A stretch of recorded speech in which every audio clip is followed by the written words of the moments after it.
Hi, my name is Paul Nation. If you look on my website and look under publications, you'll find lots of articles that you can download for free and read about some of the ideas that I'm talking about here. Today I want to talk about how vocabulary should be learnt. This is actually very simple. And it's simple because the short answer to how vocabulary should be learnt is this. Vocabulary should be learnt across the 4 strands. You might remember that the 4 strands are meaning-focused input, meaning-focused output, language-focused learning, and fluency development. And we need to see vocabulary learning occurring in each of these 4 strands. The strand of meaning-focused input involves extensive listening and extensive reading. Let's look at extensive reading. In order to do extensive reading, learners must read texts which are at the right level for them. And the right level for them means that there should be no more than around 2 words per 100 which are words which are new for them. The other 98% of the words in the text should be words that they already know. They need not know them well, but they need to know them well enough to be able to recognize them and attach some kind of meaning to them. Now, extensive reading requires the use of special books called graded readers. And if you don't know what a graded reader is, you should go on the web and type in graded reader and find out what graded readers are available and some of the ideas which lie behind the making of such books. Learners of English are extremely lucky because there are several thousand graded readers in English. Now, a graded reader is a book which is written within a carefully controlled vocabulary. And some of the lowest levels of books are written using only 75 different words. So if you know 75 words of English, there's half a dozen books that you can read that use only those words. And there are levels then which go up to around about the 3,000 to 4,000 word level. So that means if you are a learner and you've been studying English for a few years and you know 1,000 words, there's probably several hundred books which are written within the 1,000 word level of English. So this is tremendous because what it means is that if you use these books for reading, you will not meet lots and lots of unknown words that don't occur again. Every word that you meet in a graded reader will be a useful word to learn. And you can be sure that each word you meet in a graded reader will be a word that you meet again and again in that book and in other books. So knowing about graded readers is very important. And a good extensive reading program gets the learners gradually moving through different levels of graded readers until they are reading at a level which is at the right level for them, but which covers all of the high-frequency words of English. If you are teaching advanced learners who already know 3,000 or 4,000 words of English, there are also books which have vocabulary control, which are freely available for them to read. If you look on my website, you will find at the bottom of the website a lot of mid-frequency readers. And these are books which have been adapted to the 4,000, 6,000 and 8,000 word levels of English. They include short stories by Catherine Mansfield, novels, very famous novels which are now out of copyright, detective stories by Sherlock Holmes. There's about 17 or 18 books there which are written within the vocabulary of the mid-frequency words of English at 3 levels, 4,000, 6,000 and 8,000. Now, you might think that it's not necessary to have such books at such level.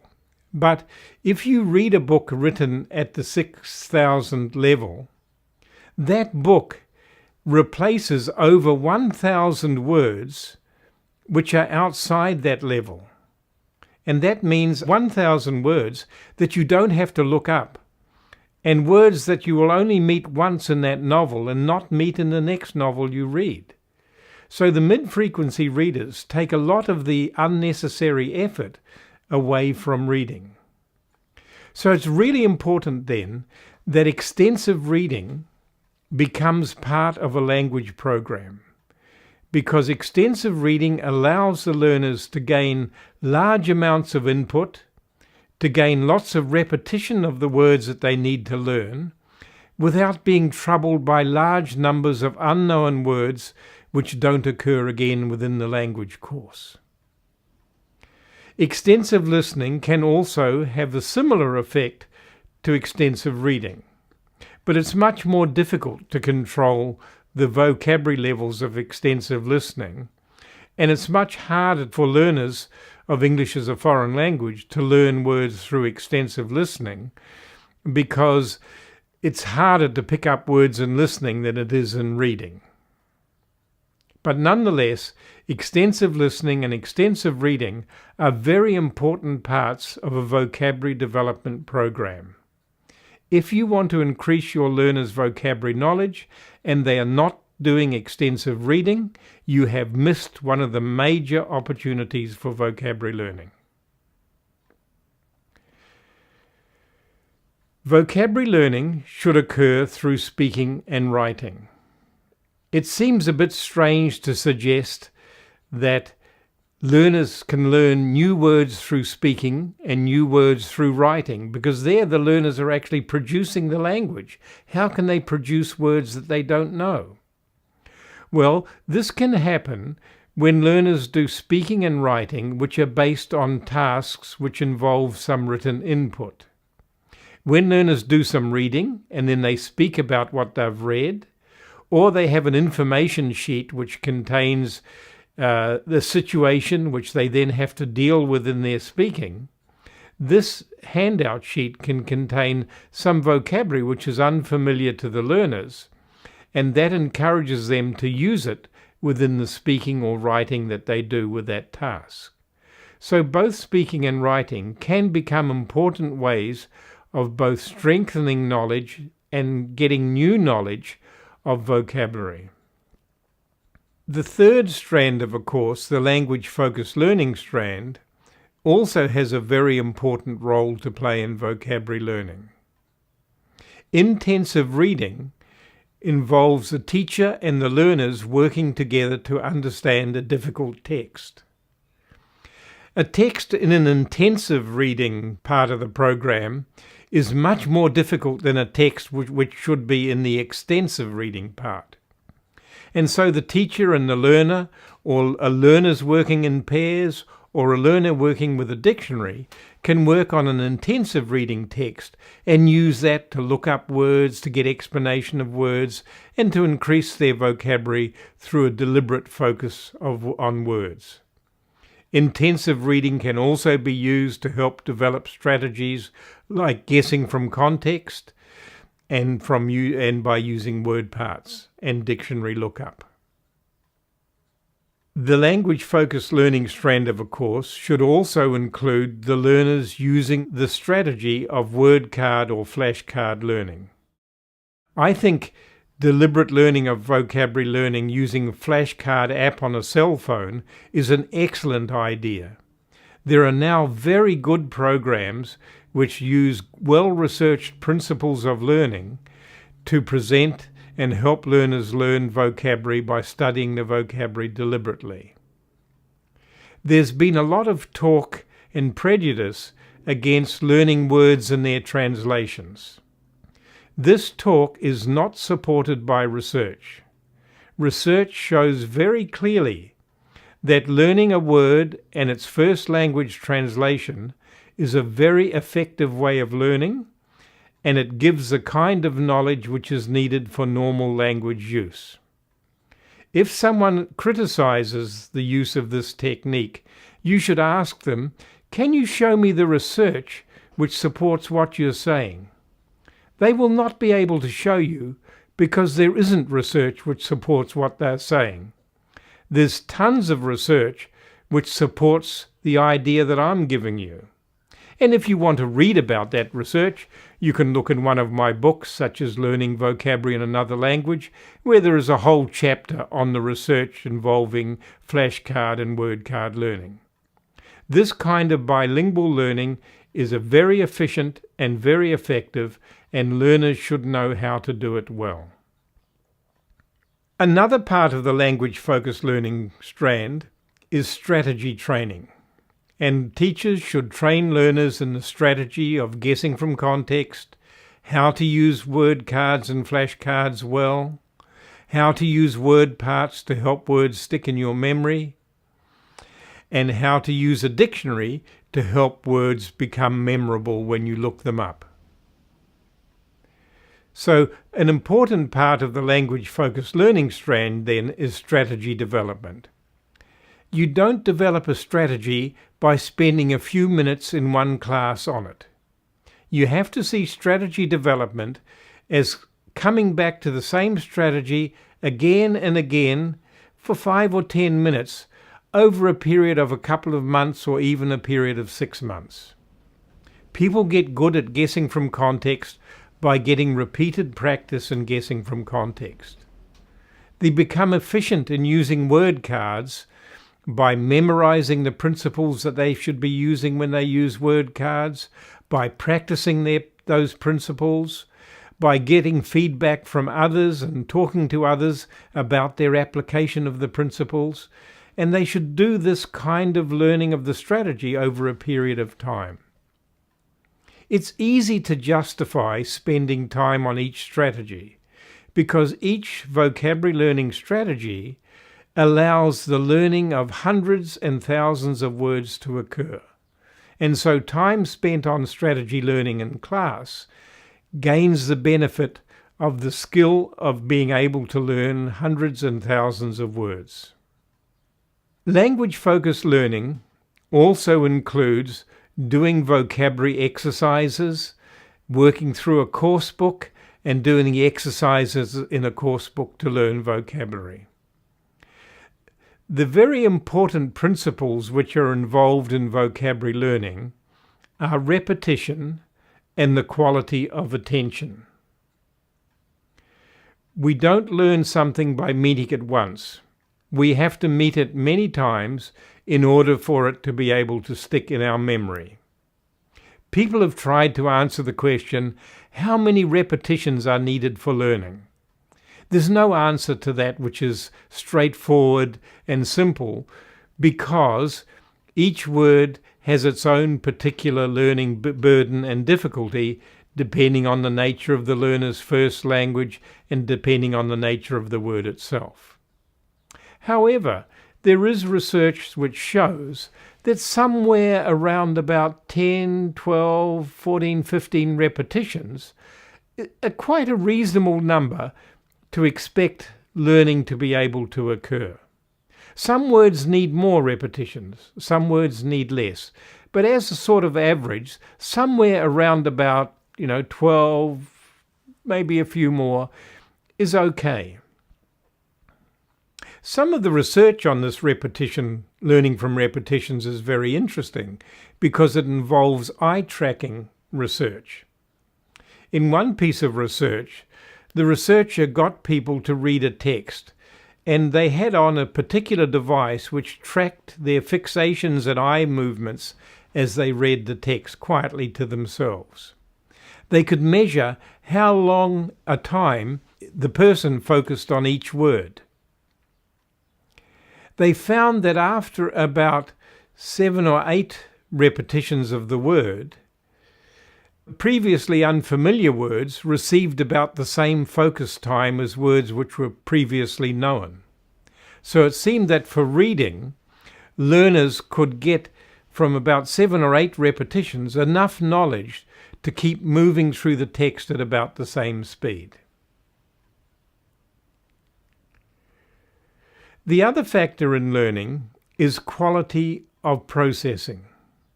It's important to have repetition, but each meeting of a word needs to be thoughtful and meaningful.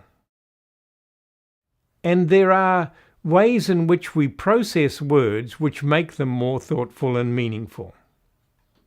A very important principle in vocabulary learning is the principle of retrieval. The principle of retrieval means this. If we look at a word that we don't know, and then we either guess its meaning or look up its meaning, that's one meeting with the word. When we meet the word again, we have an opportunity to bring back our memory of the meaning of that word. And that bringing back the memory of the meaning is called retrieval. It means going and getting that meaning from your memory. Now, retrieval is really helpful in learning. It's a reason why I don't like vocabulary notebooks. In a vocabulary notebook, learners write down words and they write the meaning next to them. And then when they study the words, they see the word and the meaning together at the same time. That's okay for the first meeting or first two meetings of a word. But really what they should be doing after that is covering up the meanings, just looking at the words, and then trying to bring back or retrieve their memory of the meaning of that word. This is why word cards and flashcards are very good techniques for vocabulary learning, because the word is on one side of the card and the meaning is on the other side. And when the learner looks at the word, they have an opportunity to retrieve the meaning of that word. They shouldn't turn the card over quickly. They should pause and think, now what did I write on the back? And try and retrieve it. And sometimes they can easily retrieve it so they don't even have to turn the card over. But they should try to make the retrieval. Now, a deeper condition than retrieval is what's called varied meetings with the words. So varied means in various different circumstances. When people do extensive reading, they'll come across words that they've met before, and they have an opportunity to do a retrieval and see if they can use the context and their memory of previous meeting to retrieve the memory. But that word in the extensive reading will be occurring in a new sentence context from where they met it before. And because it's occurring in a new sentence context, that's a varied retrieval. And varied retrievals help learning much more than simple retrievals of exactly the same thing that you learnt before. So this is why extensive reading and extensive listening is a good activity for vocabulary learning, because it provides the opportunity for varied retrieval. The difference in the context or in the form of the word enriches knowledge of that word and strengthens knowledge of that word. So, let's look now at each of the 4 strands and go through the activities which will help vocabulary learning. In the meaning-focused input strand, we've looked at extensive listening and extensive reading.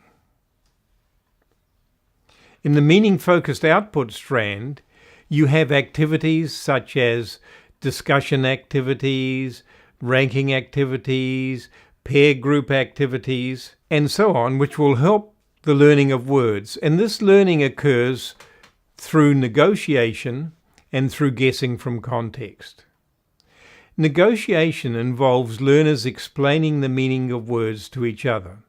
When people talk to each other and someone uses a word that the other doesn't know, the other person sometimes asks, "What do you mean by that? What does that word mean?" And if that person provides a meaning, then that is an example of negotiation as a way of dealing with unknown words in context. Negotiation is a very effective way of helping vocabulary learning, because it involves varied retrieval and varied contexts.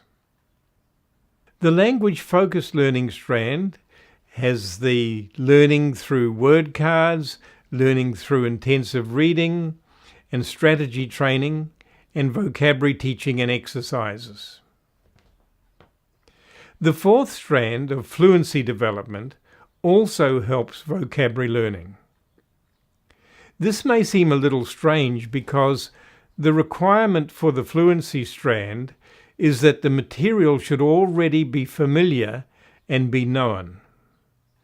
But the purpose of fluency development is to be able to retrieve quickly and fluently so that learners don't have to struggle over retrieving the meanings of words or retrieving the words that they need to produce. Fluency development also helps develop knowledge of word groups and collocations. One of the ways we become fluent is by organizing our material into larger units. You imagine someone learning to read. When they learn to read, they have to learn the individual letters and even the parts of the letters. If you're learning to read the letter P, you've got to learn it's a little circle and then there's a line going down, and the line going down is on the left-hand side. And when you learn B, the line's going up and it's on the left-hand side, and so on. And when you're learning to read, you give attention to these parts. But as you become more fluent, you can recognize a whole letter. And then when you become even more fluent, you start to recognize a whole word without having to sound out each particular letter of the word. And when we become even more fluent, we can start to predict the phrases that words occur in. And fluency development then pushes learners to work at an increasingly more elaborate level of language analysis. It pushes them to be able to work at the word or phrase level rather than working at the level of the letter or the sound. So fluency development activities are really good for vocabulary strengthening.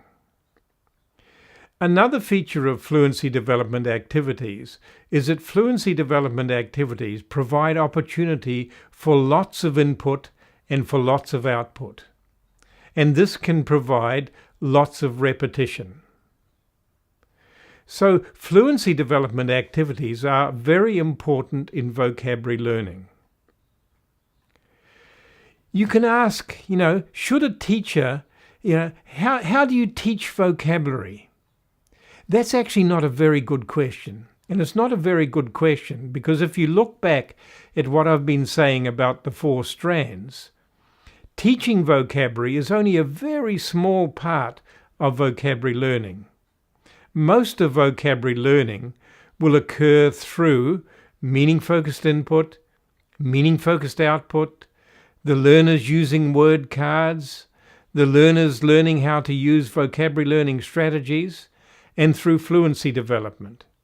And only a small proportion of vocabulary learning will occur through actually the teacher teaching vocabulary. So vocabulary learning then needs to operate across the four strands of a course. Vocabulary learning needs to occur at the meaning-focused input level, where learners are reading books which are written at the right level for them, where they're listening to texts which are at the right level for them. You can see that for the meaning-focused input strand to work, teachers need to know how many words their learners know so that their learners can then choose books at the right level for them that they can read. Learners can also make that choice. They can look at a graded reader and say, first of all, is it interesting? Does it look interesting? And then they can also see how many unknown words are there on a page for me. And if there's more than 3 or 4 unknown words on a page, it's probably too difficult. It's probably better to choose a graded reader from a lower level. Vocabulary learning occurs through output, vocabulary learning occurs through deliberate study, and vocabulary learning occurs through fluency development. So making sure that you have a good vocabulary learning program means that you apply the principles of the 4 strands. You apply the principle to make sure that there is a range of opportunities for vocabulary learning to occur.